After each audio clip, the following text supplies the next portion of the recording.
vamos a introducir el tema de la crisis del antiguo régimen en España.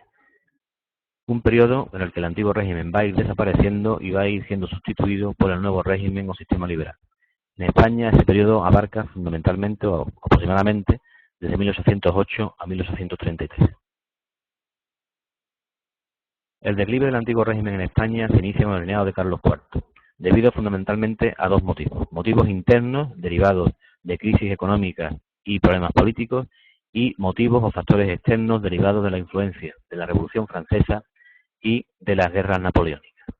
En ese contexto, Godoy, primer ministro de Carlos IV, llega a un acuerdo con el emperador Napoleón para que pueda atravesar España y así castigar a Portugal, que no ha respetado el bloqueo que Francia había impuesto sobre Inglaterra.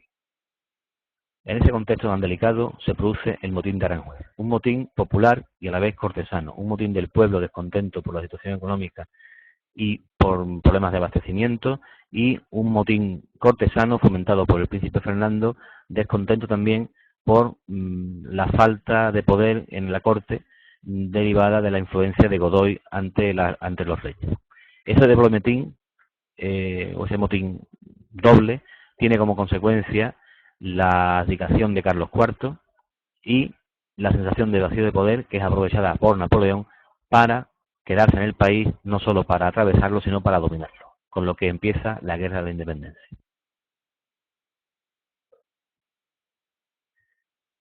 Durante este periodo, la Guerra de la Independencia, se producen dos fenómenos paralelos. Por una parte, la guerra como tal, la Guerra de la Independencia de 1808 a 1814, en el que lo que se produce es una defensa del país ante la invasión francesa, y por otra parte, las Cortes de Cádiz de 1810 a 1814, en unas cortes que intentan aprovechar el vacío de poder para organizar de nuevo el país y acabar de esa manera con el antiguo régimen, dándole una nueva organización. En la Guerra de la Independencia podemos destacar dos aspectos militares en los que destacan la superioridad militar francesa, que le permiten un dominio más o menos seguro de casi todo el reino durante todo el periodo, el apoyo inglés a la sublevación española por intereses claramente políticos para acabar con el imperio napoleónico, y la guerra de guerrillas, que es una forma de luchar contra la superioridad del ejército francés por parte del pueblo, organizándose en guerrillas que atacaban de manera espontánea al ejército, causándole pequeños daños, pero moralmente bastante importantes. Por otra parte, están los aspectos políticos, sobre todo la importancia del fenómeno de las juntas, que son juntas que se crean a nivel local, provincial, y que suponen la organización desde abajo del pueblo y de las autoridades locales para intentar organizar de alguna manera el vacío de poder que se habría producido en España. Eso supone tanto el aspecto militar como el aspecto político, que el pueblo es el protagonista y de que ya no hay vuelta atrás, y el pueblo se da cuenta de que puede manejar la situación y no hace falta medidas autoritarias ni absolutistas, ni unas autoridades que puedan manejar o decirles lo que tienen que hacer. Mientras se desarrolla la guerra, la Junta Suprema Central convoca cortes para decidir en ese momento delicado cómo tenía que estar organizado el país y ante la falta de poder. Las cortes se convocan en Cádiz, que es la única ciudad libre del dominio francés, y lógicamente al convocarse en plena guerra supone una convocatoria bastante polémica, bastante complicada, y una composición de las cortes que da lugar a todo lo que se produce durante el desarrollo de sus sesiones. Las cortes tienen una doble función, por una parte de gobierno y de legislación. De esa manera, las cortes toman medidas de gobierno en plena guerra, desmontan con sus medidas legales algunos de los aspectos fundamentales del antiguo régimen, como las vinculaciones, la Inquisición, por ejemplo, y establece unos nuevos principios políticos que van a verse reflejados en la Constitución. Pero aparte de esa primera actividad de gobierno y legislación, las Cortes tienen una función fundamental, puesto que son Cortes constituyentes, que es elaborar una Constitución. Y esa Constitución va a ser una Constitución liberal basada fundamentalmente en 4 principios. El principio de soberanía nacional, el principio de la división de poderes, el del sufragio universal indirecto y el del Estado confesional católico. Tanto una función como otra, la de legislación y la de elaborar la Constitución, provoca la aparición en las Cortes de dos grandes grupos políticos: los absolutistas, que intentan defender y mantener el antiguo régimen, y los liberales, que intentan cambiar el sistema e introducir el sistema liberal en España.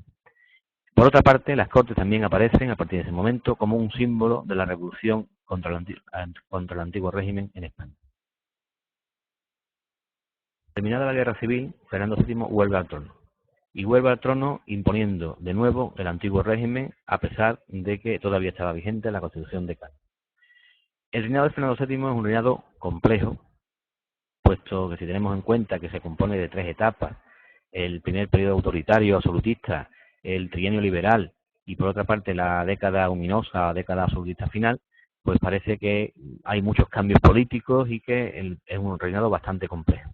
Además se produce la independencia de las colonias americanas durante todo este periodo. Pero aparte de la apariencia compleja del reinado, el reinado lo podemos interpretar como algo muy simple. Es simplemente una lucha entre los absolutistas que quieren mantener el antiguo régimen y los liberales que quieren acabar con él para imponer la Constitución de Cádiz y el nuevo sistema liberal. En este reinado, aparte de su evolución, habría que destacar varios aspectos que son los que aparecen en la presentación. Por una parte, la quiebra de la monarquía absoluta. La quiebra de la monarquía absoluta es una quiebra financiera. El Estado, después de los problemas de la guerra y de la independencia de las colonias americanas que se está produciendo, se queda sin fondos, muy endeudado y necesita para superar esa situación pues aumentar los impuestos o que paguen los impuestos los privilegiados, con lo que está en una situación un poco de callejón sin salida, puesto que para poder salir de su crisis financiera necesita acabar con las bases sociales y jurídicas del sistema del antiguo régimen. Por otra parte están los pronunciamientos. Pronunciamientos que son una especie de golpe de Estado de militares liberales o absolutistas en contra del gobierno contrario que esté en ese momento. Esos pronunciamientos es un fenómeno, el fenómeno de los pronunciamientos es algo común en la historia contemporánea de España porque ha sido, por desgracia, el método más frecuente para cambiar de gobierno durante la gran parte de la historia contemporánea española. El tercer aspecto es la división tanto en los absolutistas como en los liberales. División interna, sobre todo fundamentalmente basada en una división muy simple. Por una parte, absolutistas moderados, que son partidarios de llegar a acuerdos con liberales más moderados para gobernar el país, y por otra parte absolutistas muy radicales que no están de acuerdo, que quieren mantener el antiguo régimen a rajatabla sin hacer concesiones al sistema liberal.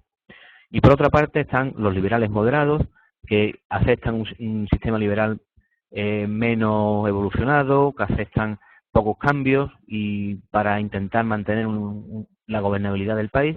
Y por otra parte, liberales más progresistas, más exaltados, más radicales, que quieren cambios más profundos y un sistema liberal mucho más avanzado.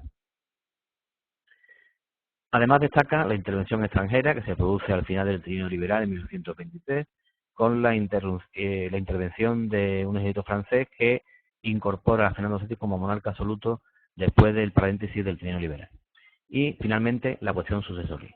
Fernando VII muere en 1833, muere con una hija pequeña que acaba de nacer en 1830 y el candidato hasta ese momento, que es su hermano Carlos, es un candidato claramente absolutista recalcitrante, que no es capaz que no reconoce los esfuerzos de Fernando por acercarse a los liberales en el periodo final de su reinado y que querría imponer o que quiere imponer o mantener el antiguo régimen de manera clara.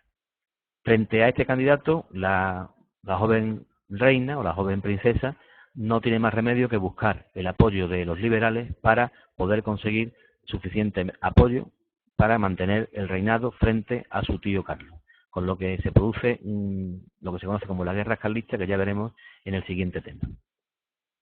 Durante todo este periodo de la guerra de la independencia y del reinado de Fernando VII se produce algo muy importante para España, que es la independencia de sus colonias americanas.